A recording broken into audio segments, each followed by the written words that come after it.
boa tarde. Obrigada a você que nos assiste do Brasil, de fora do Brasil, de qualquer lugar do mundo. Obrigada pelo seu carinho e pela sua audiência. É sempre um prazer ter você conosco, uma alegria entrar na sua casa. Nós te esperamos em todas as redes sociais da emissora. A gente tem Instagram, Facebook, tá aparecendo agora aí para você o nosso canal do YouTube, que é o Hit TV Oficial, assim como o nosso Facebook também é Hit TV Oficial e o Instagram, @TV Hit. Tá passando tudo aí, tá? No nosso canal do YouTube, você acompanha a programação em tempo real e assiste também a todos os programas que já foram ao ar. Se você quer assistir de novo algum programa que você gostou muito ou encontrar algum programa que você não tenha conseguido assistir, é só ir lá na pesquisa, nosso programa traço, a data do programa que você procura ou o tema que você busca, tá? Você pode também, se nos conheceu recentemente e quer assistir vários programas, aproveitar e, como dizem, maratonar, porque todos os programas dos últimos anos estão ali, tá? Eu conto com a sua participação também no meu Instagram, que é o @JaqueStefano. Por ali tem sempre um pouquinho dos bastidores, do programa ao vivo, do meu dia a dia, mais uma maneira da gente interagir e ficar bem pertinho. Se você ainda não me segue, me siga lá, @JaqueStefano. E quero também te lembrar que eu espero sempre a sua participação enquanto o programa acontece no nosso WhatsApp 11 3337 5886. 11 3337 5886.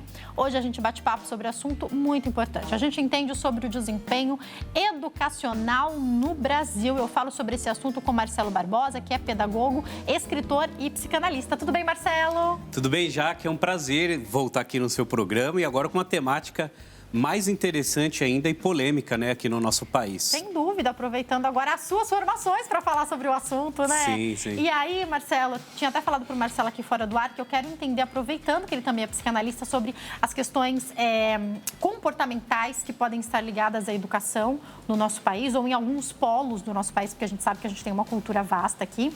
Mas eu quero começar falando sobre dados recentes do PISA 2022, que trouxe para nós informações sobre a queda do Brasil, que já não está bem no ranking, queda significativa, por exemplo, em matemática, em leitura, em ciências, e aí vai. A primeira coisa que eu queria entender são globais, tá? Da qualidade do ensino nos países. Primeira coisa que eu queria entender, quando a gente fala desses dados, eles já notam reflexo? Porque, às vezes, quando sai um registro, ele não é daquele ano, ele é de anos anteriores. Esses registros que a gente tem, já datam da pandemia ou datam ainda de antes da pandemia? Explique isso para nós. Ah, legal. Essa coleta de dados do PISA, por isso que ele traz essa referência do ano 2022. Então, ele foi coletado no ano de 2022, então no período aí da pandemia, mas numa transição de anos anteriores com o ano que foi feita a pesquisa. Então, nesse caso, a pesquisa, e por isso que ela é alarmante, Jaque, porque assim, desses dados do índice que o jovem brasileiro diminuiu o desempenho em matemática, ciência e leitura, é antes da pandemia. Porque a gente estava confortável, entre aspas, assim, todo mundo passou por um prejuízo no mundo, né? É compreensível, a pandemia, né? Foi aquela catástrofe, né? Todos nós sofremos. Então, parece que esse fenômeno externo ia interferir nesse processo educacional, mas não necessariamente. Os dados mostram que um pouquinho antes também já tinha essa diminuição de desempenho dos alunos brasileiros. Então, a gente pode falar que a pandemia, sim, agravou, mas um quadro que já era grave, né? Sim. E aí, vamos entender um pouco o que acontece. A gente fala muito, eu já ouvi falar muito sobre analfabetos funcionais. Não é difícil você ver uma pessoa, inclusive, formada, fez ali faculdade, fez graduação, fez a pós-graduação às vezes, e na hora de se comunicar é muito difícil entender o que ela fala. Se ela tiver que interpretar um texto, ela não vai dar conta. Aí você pensa, mas como passou por uma faculdade, passou pela escola e passou pela faculdade, isso de fato acontece aqui no nosso país? Acontece. E esse é um fenômeno também que envolve outras pesquisas que envolvem esse elemento. Então, assim, esse analfabeto funcional é uma pessoa que sabe até ler e escrever, mas não consegue interpretar um texto, uma informação, uma ideia com profundidade. Por isso que tem essa terminologia. Mas assim, Jaque, dá até medo, sabe? Porque assim, vamos pegar a estatística para o nosso público acompanhar. Vou passar algumas. Por favor. Taxa de alfabetização no Brasil. A última aparece o seguinte, que o Brasil tem 11 milhões e 500 mil pessoas que são analfabetas no Brasil.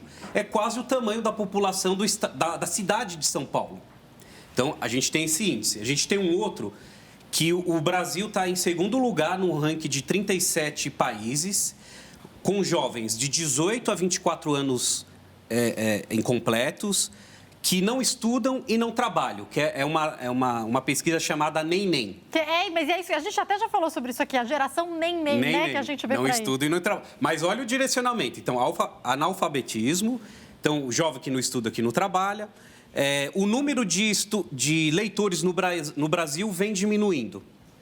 E o número do analfabeto funcional vem crescendo. Então, é muito curioso e interessante porque ela envolve todos esses elementos, pelo menos nesse ramo de pesquisa, que apresentam o porquê, talvez, as nossas procuras por respostas estão ali.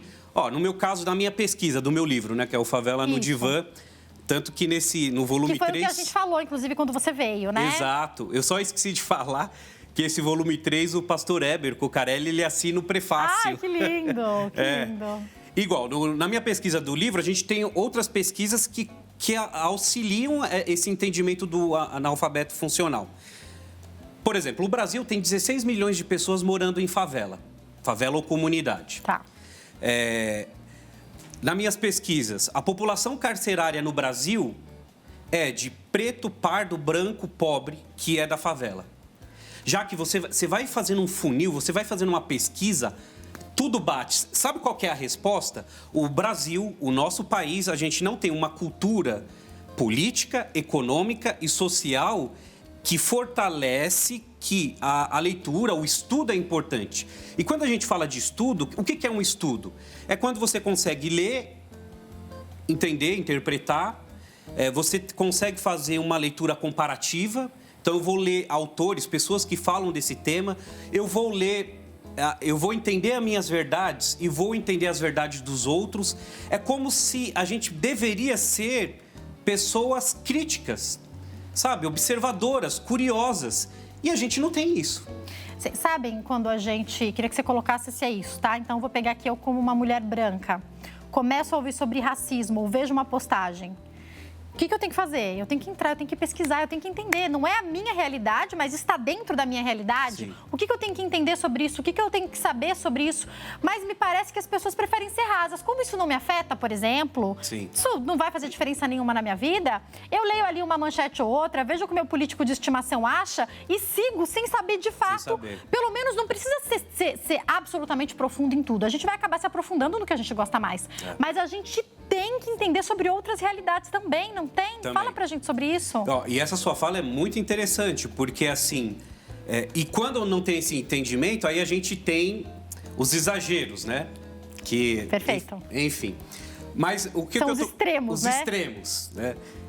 Mas, nessa sua fala eu vou dar um exemplo também.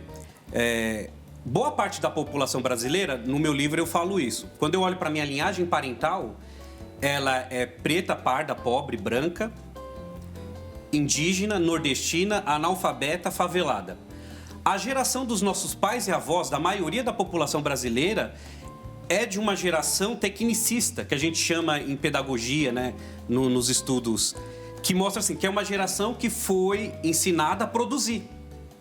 Então, assim, eu lembro como se fosse hoje, meus irmãos me questionando o seguinte: para que você estuda?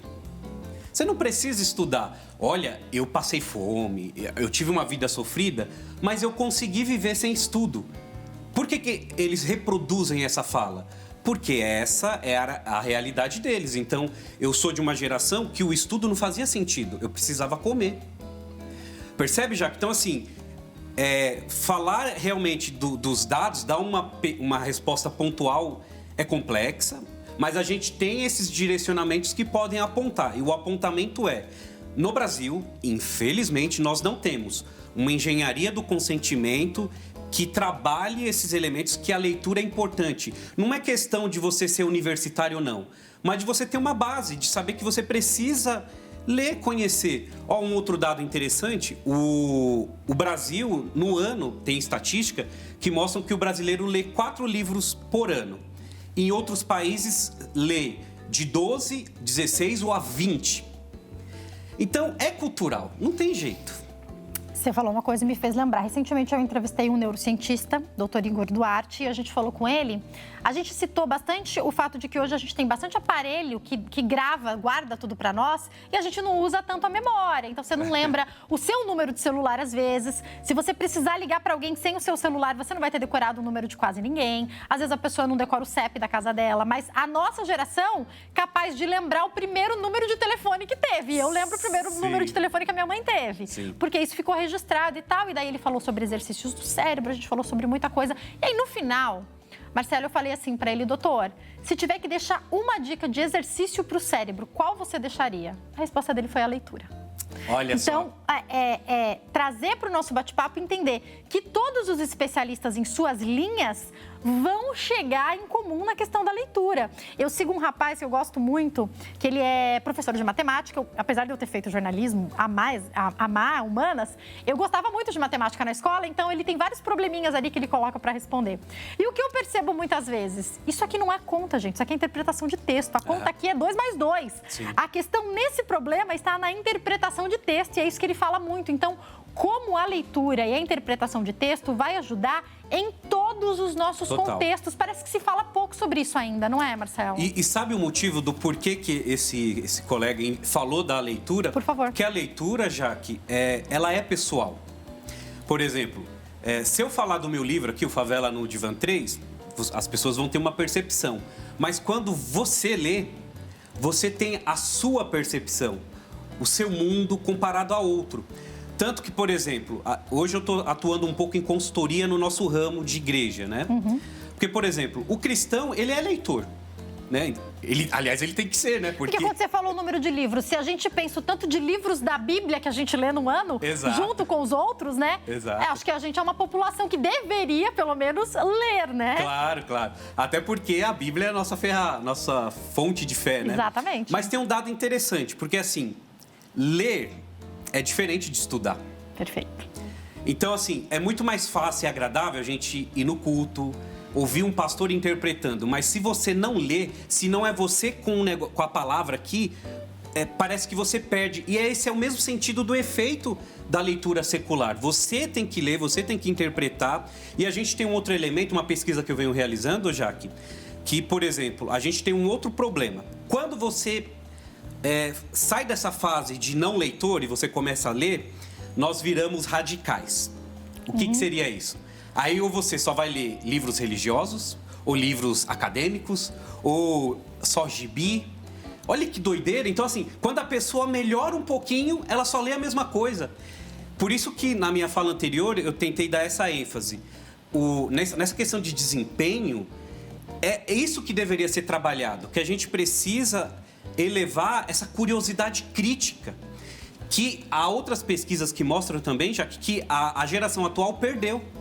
Porque, por exemplo, se a gente pega épocas que não existia internet, que a gente nem sabe que época é. A gente ouviu falar que a gente tinha que ir a uma biblioteca para fazer trabalho, pegar um monte de livro, fazer resumo. Era isso aí que a gente fazia. Exato. As pessoas não sabem o que é isso, mas é isso aí que a nossa geração fez, né? E percebe? Então, assim, olha o trabalho que a gente fazia para pegar um conhecimento, né? Você saía da sua casa naquele calorão, na chuva. Hoje a gente tem um negócio chamado Rede Mundial de Computadores, que você clica e aparece. Você é de que área mesmo? De que zona que você é? De São Paulo? Eu sou atualmente eu estou na Zona Leste. Eu vou falar porque ele vai saber do que eu vou falar. Biblioteca da Vila Formosa. Era um ônibus que eu pegava e na biblioteca da Vila... Acho que deve existir ainda, né? Na biblioteca da Vila Formosa que eu ia fazer as minhas pesquisas. Era a mais próxima de casa. Hoje, como você estava falando, vai ser tudo no computador, provavelmente, né? E aí, esse é o problema. Então, assim, as pessoas não têm o trabalho de pesquisar. Ou se a gente for mais para trás ainda, é muito interessante, Jaque. Então, assim, se a gente pega o homem primitivo, então imagina. Vamos lá para trás mesmo agora, então. Lá no fundão. Que imagina, eu tô aqui, aí uma pessoa tá do meu lado, ela fica dura.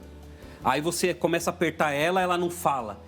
Sabe, existem estudos que mostram isso. Como que o homem primitivo começou a entender o seu ambiente, entender o que era a morte, entender que chuva não era um ser demoníaco. Olha que interessante. Parou de bater o coração, o que isso significa. O que isso significa? Sabe, a comida estava quente e gelou. Gelou. Por que ela gelou? Exato. É isso, estragou. Por que isso aqui estragou?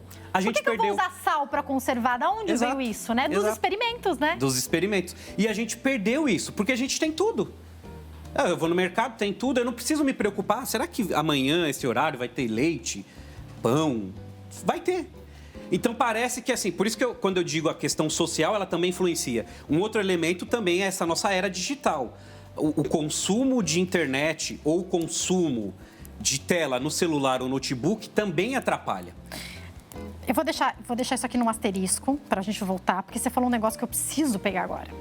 Vamos voltar quando teve aquela paralisação de caminhões?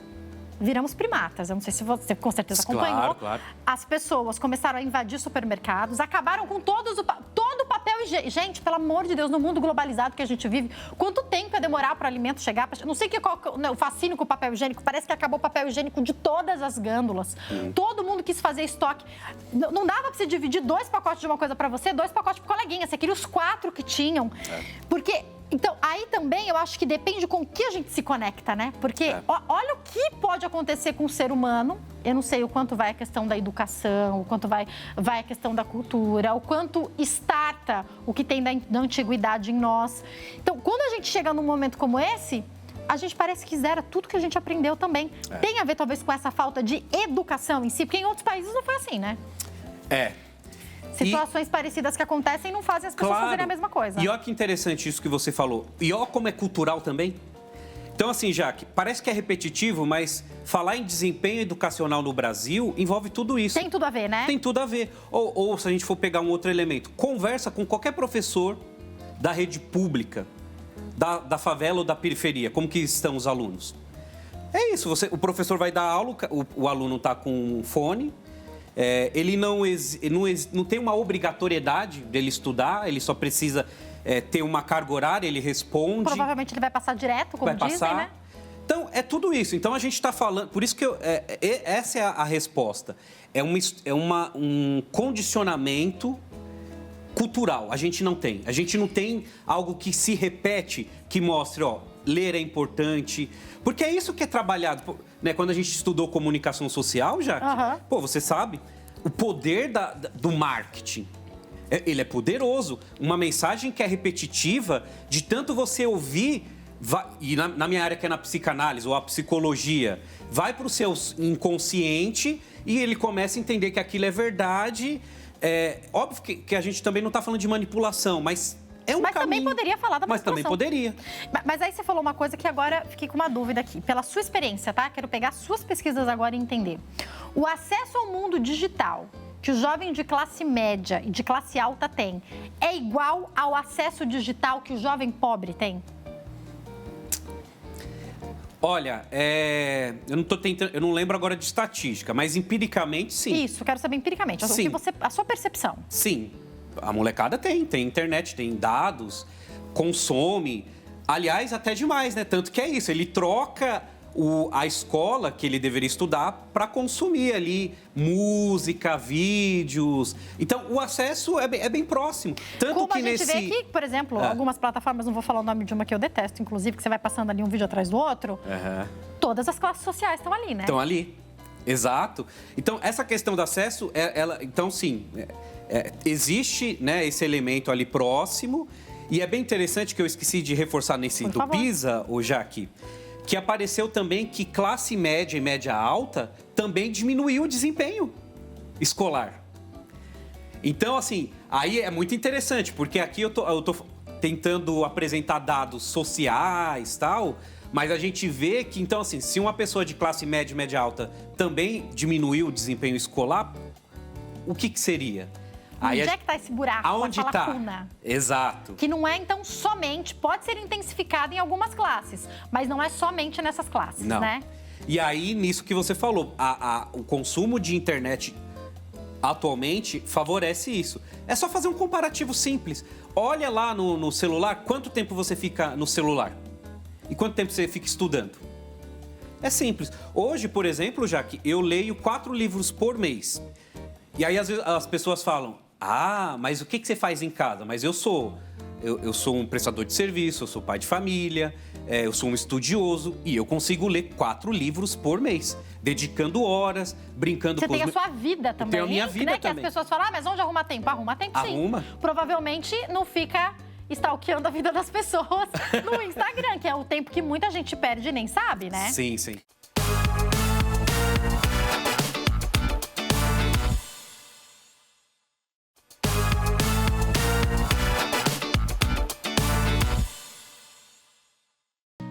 Nosso programa está de volta. Eu convido você a participar através das nossas redes sociais, Instagram, @nosso programa, fanpage facebook.com/nosso PGM ou através do meu Insta, @JaqueStefano. Através dessas redes sociais, além de acompanhar os bastidores do programa ao vivo, você pode também enviar para nós a sua sugestão de tema ou assunto que você quer ver abordado aqui no nosso programa. Como eu falei para vocês, nesse bloco a gente vai entender sobre os avanços da telemedicina. E se você quer fazer algum comentário ou tem alguma pergunta, o nosso telefone é o 11 3337 5886. Para esclarecer o tema para nós, eu recebo aqui o Lucas Bar, que é especialista em tecnologia. Tudo bem, Lucas? Tudo bem, Jaque? Prazer te receber aqui, viu? Prazer é todo meu em estar aqui com você. Vamos falar sobre um assunto que é interessante e que eu sei que ainda causa muitas dúvidas, que é a telemedicina. E muitas pessoas se perguntam, a telemedicina é a consulta? A telemedicina pode ser o pedido de um exame ou mostrar um exame? Vamos começar explicando, afinal, o que é a telemedicina? Ótimo, excelente pergunta. A telemedicina, na verdade, é um guarda-chuva que engloba várias áreas da medicina em si, né? Então, quando a gente está falando em telemedicina, a telemedicina é um sinônimo de telesaúde. A gente tem dentro da telemedicina o que todo mundo pensa que é a consulta, então a chamada teleconsulta, né? Mas além disso existem outras vertentes, como é, por exemplo, o telediagnóstico, em que um profissional pode fazer um diagnóstico remoto, telemonitoramento, que é através de dispositivos que as pessoas usam, como por exemplo um marca-passo, né? Ou agora nós temos, né, através dos relógios, dos telefones, vários exames podem ser feitos. Então, é possível fazer monitoramento remoto, né? Então, são algumas vertentes que a telemedicina tem e que a teleconsulta é uma parte delas. Claro, a gente chama de telemedicina sempre a consulta em geral, né? Mas a consulta em si é só uma parte da telemedicina. Além disso, né? Com certeza. E aí, eu queria saber, de fato, apesar a gente nem precisa falar do quanto foi terrível a pandemia. Mas, de fato, a pandemia acelerou o processo da telemedicina na questão da aceitação, e não só pelo público, pelas pessoas, mas também pela medicina em si? Sem dúvida nenhuma, Jaque, porque, assim, antes não existia nenhuma lei que, de fato, proibisse a medicina de atender, os médicos de atenderem. O que existiam eram pareceres que impossibilitavam que um profissional atendesse através de consultas remotas. Mas a partir do avanço da pandemia, do surgimento da pandemia, infelizmente, a gente lamenta muito, mas, claro, mas é um fato que para a sociedade causou várias transformações, essa foi uma delas. Aqui no Brasil, o nosso Congresso, de forma provisória, o Congresso/Presidência da República em 2020, liberou a telemedicina. Depois disso, o Conselho Federal de Medicina deu um parecer também positivo e já em 2022, né, em abril de 2022, o Conselho Federal deu o parecer já assim, totalmente favorável a isso, e tivemos a lei sancionada pela presidência em dezembro do ano passado. Então, hoje é regular já. Eu lembro que tinha, assim, até uma especulação de a pandemia acabou, vão retroceder, mas não retrocederam na telemedicina, Não, né? e eu sinceramente acredito que esse é um caminho sem volta. Não tem como retroceder isso porque os avanços foram muito grandes. Tem muitos ganhos para todos os lados, existem muitas pessoas que se beneficiam disso, vamos dizer, muitas áreas da população, da sociedade são beneficiadas e são atendidas através da telemedicina. Então, é muito difícil que haja um retrocesso em relação a isso, porque o avanço foi bastante grande, bastante substancial, né? Lucas, eu queria entender alguns pontos interessantes. Eu queria primeiro entender sobre se o que a gente usa de maneira online pode entrar nesse guarda-chuva da medicina ou especificamente no que a gente chama de telemedicina. Vou dar um exemplo. Eu tenho um filho de 6 anos e, amor, o que a pediatra recebe de WhatsApp não está escrito. Por quê? Muitas vezes você vai deixar a criança em observação, você escolhe por não levar um pronto-socorro. Mas pelo sim, pelo não, você fala, vou dar uma perguntada para a pediatra que conhece o meu filho, sabe o histórico dele. Daí a gente vai lá e manda um WhatsApp. Isso pode? Bom, aí já entrariam nas questões éticas, vamos dizer, dos médicos ou da própria médica atender ou não, né? Eu já não tenho condições de fato vamos dizer, de opinar em relação a isso. Mas, pensa assim, telemedicina é medicina à distância, em outras palavras, né? Então, nós temos registros antigos aí de pessoas que se comunicavam com os médicos por cartas, por exemplo. Verdade. Então, isso era uma modalidade de telemedicina. Hoje, a gente tem, pensando em consulta, a gente tem uma consulta síncrona e uma assíncrona. Então, essa modalidade que você falou, já que é uma consulta assíncrona, em que a pessoa manda uma mensagem, manda ali uma foto, alguma imagem e espera algum retorno em algum momento. Quando a gente está falando em consulta síncrona, é a consulta que vai acontecendo em tempo real, em que o médico está provavelmente numa videochamada com o paciente e ali ele pode fazer todo o diagnóstico e fazer a prescrição que ele julgue necessária. Perfeito. A gente tem pergunta do público, vou Certo. colocar já uma delas, por favor. Se você tem dúvida, pode ir enviando a sua também, tá? 11 3337 5886. Essa pergunta que chegou para a gente é da Fátima. Obrigada pela participação, Fátima de São Paulo. Boa tarde, Jaque. Por favor, pergunte ao Lucas quais especialidades conseguem utilizar a telemedicina. Muito obrigado. Acho excelente a pergunta da Fátima, porque a gente sabe que em alguns momentos a consulta ela vai precisar acontecer pessoalmente, porque tem que tocar, porque o médico tem que sentir algumas coisas no paciente. Mas, fora essa consulta que tem essa necessidade, todas as especialidades podem usar? Já que, teoricamente, qualquer especialidade poderia utilizar ou pode fazer consulta remota. Algumas têm um pouco mais de dificuldade, como você bem comentou, porque necessita um pouco mais de acesso ao paciente, exames, etc. Mas eu tenho uma informação, uma estatística, na verdade, que a gente tem levantado que cerca de 85%, isso é muita coisa, né? 85 a cada 100 atendimentos poderiam ser resolvidos com a telemedicina. Não seria necessário que tivesse uma consulta presencial ou mesmo fosse um especialista. Então, dependendo do caso, o próprio atendimento clínico comum pela telemedicina já resolveria problemas. Então, é lógico, existem situações que a pessoa precisa ser enviada para um atendimento presencial, mas às vezes ela está com uma questão ali de urgência ou emergência, então, de fato, precisaria ir para o atendimento presencial. Mas, né, a pergunta da Fátima, teoricamente, qualquer especialidade pode atender com a telemedicina. Provavelmente ela vai solicitar alguns exames, então a pessoa vai até o laboratório de imagem, vai fazer os seus exames, vai enviar também via sistemas, né, para o seu médico, o médico vai fazer a análise e vai poder dar algum diagnóstico, vai dar algum parecer em relação àquilo que o paciente fez. A Covid acho que foi um exemplo disso, né? Porque, afinal de contas, por mais que o médico examinasse de maneira clínica, ele poderia ter uma ideia, mas ele não poderia fechar o diagnóstico de Covid. Então, a consulta dessa maneira, por telemedicina, não seria um problema nesse caso, De né, forma doutor? alguma. Não, claro, de forma alguma. Isso é assim que acontece, realmente é assim que acontece. Então, os médicos conseguem trabalhar dessa maneira. E aí tem uma coisa também muito bacana que eu queria falar. Eu estava procurando um especialista X para mim, no convênio, queria do convênio. Daí, o que eu faço? Eu dou uma pesquisada e eu vou lá, procuro a rede social do médico e tal. Encontrei um médico que eu falei, quero esse. Só que ele não era da minha cidade. Eu consegui, por telemedicina, fazer essa consulta. Marquei no convênio a consulta por telemedicina. Aí era algo que não precisava de análise clínica, era uma queixa específica que eu tinha já os exames. Poxa, que sensacional isso! Eu pude ser atendida por um médico que talvez eu não pudesse ser atendida porque ele não está na minha cidade. Fala um pouco sobre esse avanço específico, doutor. Então, Lucas. É melhor não me chamar de doutor, se eu me arrumo uma complicação aqui. Então, olha só, Jaque, e esse é um dos benefícios do avanço da telemedicina. Né? A gente tem, por exemplo, a possibilidade de ser atendido por um profissional de algum outro grande centro. A gente tem a possibilidade de que uma equipe remota avalie nossos exames, por exemplo, de algum outro lugar, em um hospital de referência, etc. Mas o que eu sinceramente considero assim como talvez a principal possibilidade da telemedicina são as populações que são mais negligenciadas.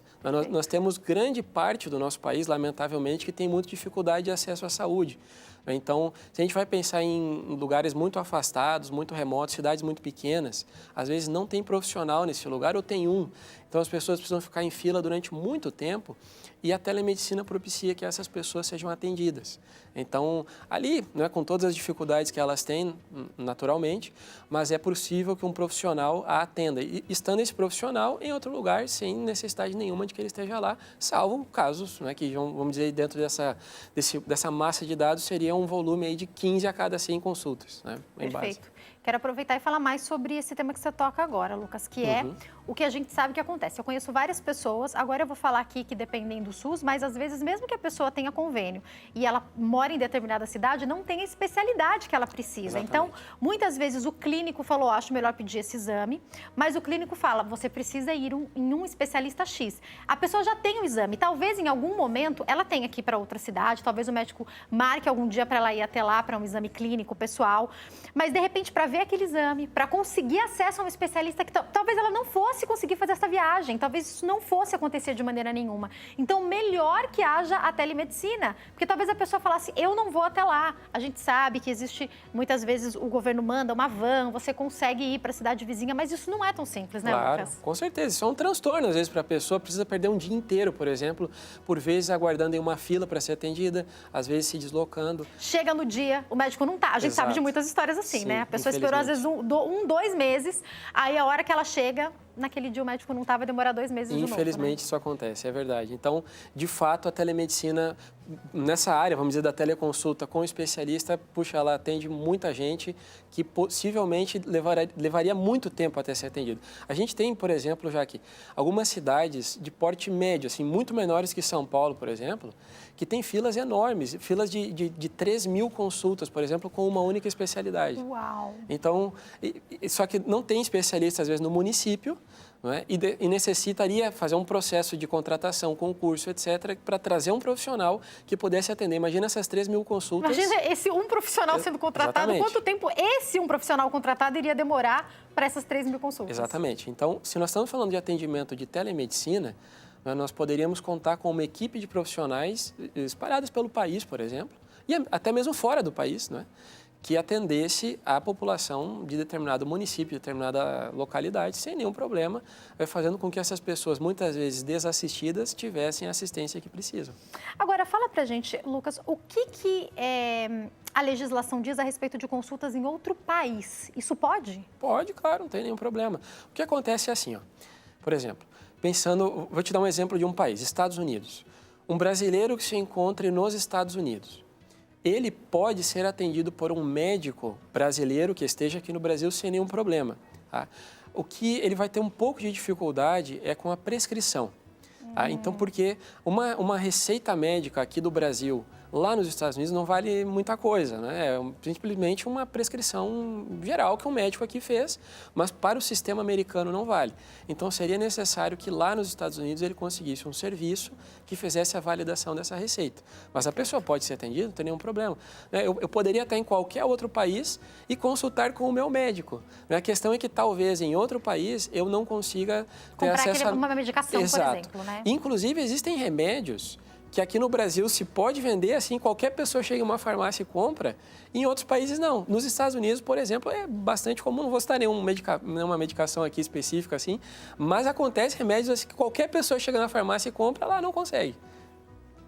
Até porque a gente se automedica aqui Exatamente. numa frequência. Acho que a Exatamente. telemedicina pode até ajudar nisso, né? Já que você pensa que é só tomar um remedinho X ou Y, você consegue rapidamente falar com o médico e descobrir se esse remédio é adequado ou não para sua queixa, né? Claro, naturalmente. E o médico muitas vezes vai inclusive te dizer que é melhor não tomar esse remédio, melhor tomar outra coisa ou fazer algum outro tipo de tratamento mais conservador. Perfeito. Eu sei que a gente não vai entrar aqui nas questões éticas, mas eu quero citar uma coisa que eu também acho muito importante, que você de alguma maneira trouxe aqui para nós, que é o fato de, algumas vezes, o próprio médico falar, nesse caso, precisa ir sim para o hospital. Então, vai para o pronto-socorro com essa criança, ou olha, eu prefiro que você vá, porque eu não tenho certeza. O médico, na telemedicina, talvez fique limitado a alguns diagnósticos. Em alguns casos, pode sim ser necessário encaminhar, isso não é um problema, né? De forma alguma, faz parte do processo, inclusive. A telemedicina nunca se propôs a ser a solução para todos os males, mas sim para facilitar que muitas coisas acontecessem. Então, sem dúvida alguma, existirão cenários, existirão circunstâncias em que é melhor que esse paciente seja encaminhado a um atendimento presencial, em um pronto atendimento, por exemplo, ou às vezes em um pronto-socorro. Eu poderia citar um caso, por exemplo, que eu tomei conhecimento, de uma pessoa, uma gestante que estava em vias de abortar. Então, imagina uma coisa até delicada, pesada, e foi possível com o atendimento de telemedicina, a profissional, ao realizar a consulta, diz, olha, você necessita ir imediatamente a um pronto-socorro. Então, se ela tivesse a mentalidade de que, não, a telemedicina resolve qualquer coisa, ela poderia ter perdido o seu filho. Né? Uau! Outra coisa que eu acho importante, às vezes, se não fosse a telemedicina, a pessoa deixaria para lá. Então, Sim. eu vou dar um exemplo. Eu queria que você falasse um pouco sobre isso. Tem pessoas que são teimosas para irem ao médico, né? Meu pai, por exemplo, é isso aí, é uma dificuldade para levar. Mas, às vezes, aceita a telemedicina. Então, de repente, é algo preventivo, você quer passar num geriatra, você quer só saber quais vitaminas para a idade podem ser dadas, quais os exames que a gente poderia fazer. Olha, eu quero fazer um check-up, eu só quero o pedido dos exames. Às vezes, para um idoso, se deslocar, uma pessoa que trabalha o dia inteiro, fazer esse deslocamento é muito complicado. Então, marca uma consulta online, que eu já sei que pode ser de emergência ou eletiva, daqui a pouco a gente pode falar mais sobre isso. E isso pode ajudar muito essas pessoas que não iriam ao médico, não iriam fazer exames preventivos, a fazerem, não é, Lucas? Sem dúvida. Então, acontece o seguinte, a gente, dentro do que é a telemedicina, nós podemos ter qualquer tipo de atendimento. Então, a gente conseguiria tranquilamente fazer a consulta com o médico, receber aquilo que necessita, receber a orientação que necessita. Eu mesmo já tive necessidade de consultar com o meu médico, numa situação que fui pego, né, desprevenido ali, inclusive com uma picada de aranha. Então, tive, de fato, a necessidade de consultar com o médico e pude fazer isso da minha casa. Não foi necessário me deslocar até algum outro lugar. Então, vale a mesma coisa para pessoas mais idosas, para crianças, para qualquer necessidade que se tenha, na verdade, a gente pode ser atendido por um médico de forma remota. Então, essa é uma ferramenta, na verdade, esse é talvez a melhor maneira de citar, é que a telemedicina é uma ferramenta à disposição da sociedade. Jaque. E agora chegou a pergunta do público, vamos conferir. Pergunta para o Lucas, da Souza Félix, de São Paulo. Olá, Jaque e Lucas, boa tarde. A telemedicina funciona 24 horas por dia? O médico da telemedicina pode fornecer atestado médico? Como funciona? Excelente perguntas. Vamos começar entendendo se funciona 24 horas. Lucas. Jaque, depende muito do prestador, da empresa que oferece o serviço, depende muito do profissional. Então, existirão empresas que têm atendimento 24 horas, existirão empresas que trabalharão apenas de forma agendada. Então, algumas empresas trabalham com atendimento 24 horas. E o que eu acho muito legal quando a gente tem, no nosso convênio depois a gente pode falar sobre o SUS, né? Mas acontece às vezes de na madrugada, você como mãe ou você que cuida de um idoso, ficar na dúvida. Porque muitas vezes levar um pronto-socorro, uma criança pequena ou um idoso pode se expor. Claro. Então, ter essa pergunta, um médico te falar, olha, é melhor você ir.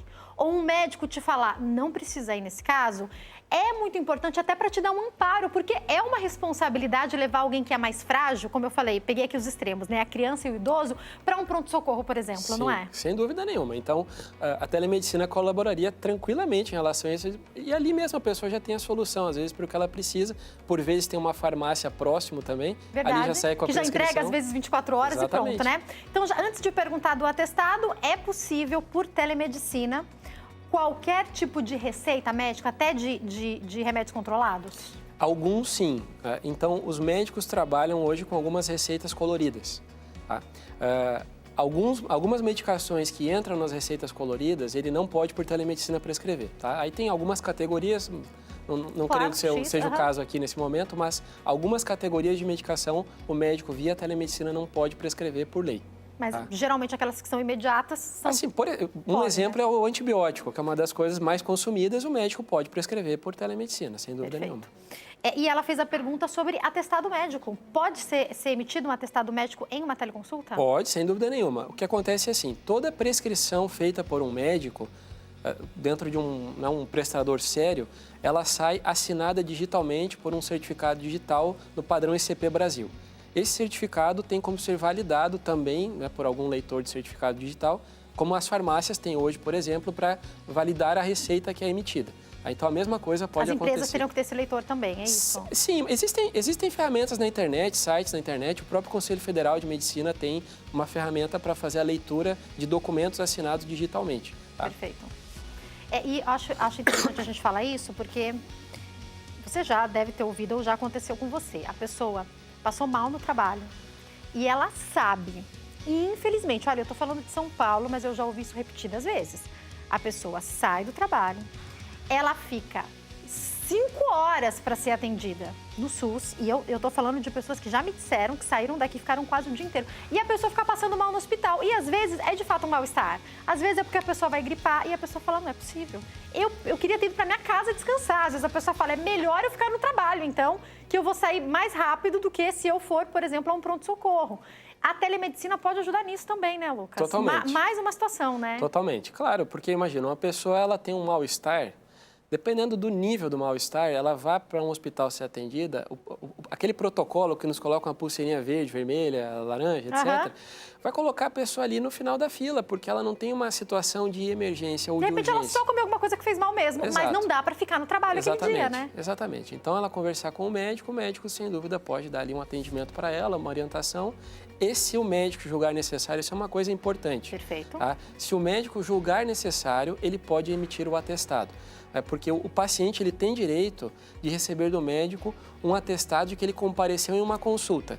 Mas não é o atestado aquele que a gente conhece que a pessoa pode se afastar do trabalho, por exemplo. 2, 3 dias ou mais, né? Isso depende do julgamento que o médico faz em relação à necessidade do paciente. Tanto que a gente sabe que em muitos casos a pessoa recebe só um atestado de horas, né? Das horas em que ela esteve ali, né? Ou de comparecimento, né? Que é o mais comum. Agora, Lucas, a gente está caminhando para o fim do bate-papo. Eu queria que você falasse para nós se essas cirurgias que acontecem à distância, algumas cirurgias que são feitas do outro lado, em um outro lugar, praticamente por um joystick. Eu sei que tinha algumas coisas em teste, assim. Isso já está sendo usado? Isso é telemedicina?